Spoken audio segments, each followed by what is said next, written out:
ৰচোন ফোন এটাকে কওঁ।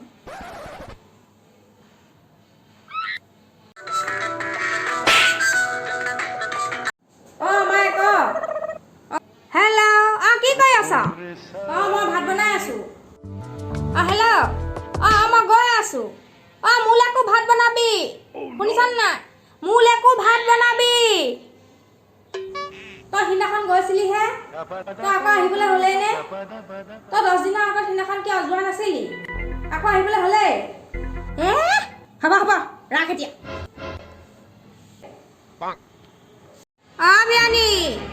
বিয়নী ঘৰত কোন আছে? নে মই অহা শুনি পলালেই? বিয়নী পালেহি, আহ। পালোহি দিয়ক। চাহ একাপ খাবনে? ৰ'ব মই বনাই আনিছো। চাহ একাপ খাবনে?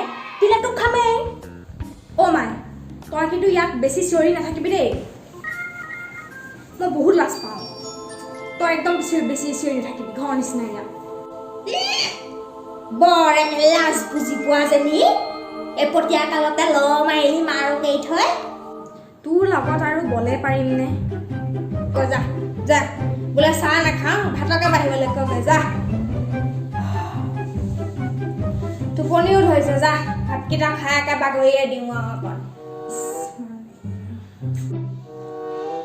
মাছৰ টেঙা জোলকণ বৰ ধুনীয়া হৈছিলে দেই, খাই বৰ ভাল লাগিছিলে। মই অকণমান খুজিম বুলি ভাবিছিলো, নুখুজিলো আৰু। এনেও মই আজিকালি অকণমান খোৱাটো কমাইছো। আপোনালোকৰ ভাল দিয়ক হে বিয়নী। পুখুৰীৰ মাছ, তামোল, পাণ, বাৰীৰ শাক পাচলি, বা আপোনালোকৰ ভাল। এইবাৰ ঘৰলৈ গ'লে কেইটামান লৈয়ে যাব দিয়ক বিয়নী, দিয়ে পঠিয়াম দিয়ক। এমাহমান থাকিমে যেতিয়া খাই থাকিম দিয়কচোন। হ'ব তই ইয়াত এমাহ থাকিব নালাগে, কাইলৈকে ঘৰলৈ যা। ঘৰত বহুত কাম আছে, তই ঘৰলৈ যা কাইলৈকে।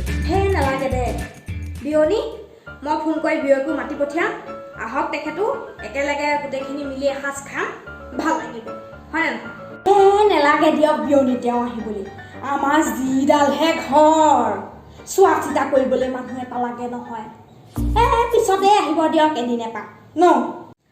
কথাটো নোহোৱাও নহয়। বিয়নীয়ে বেয়াই পালে হ'বলা।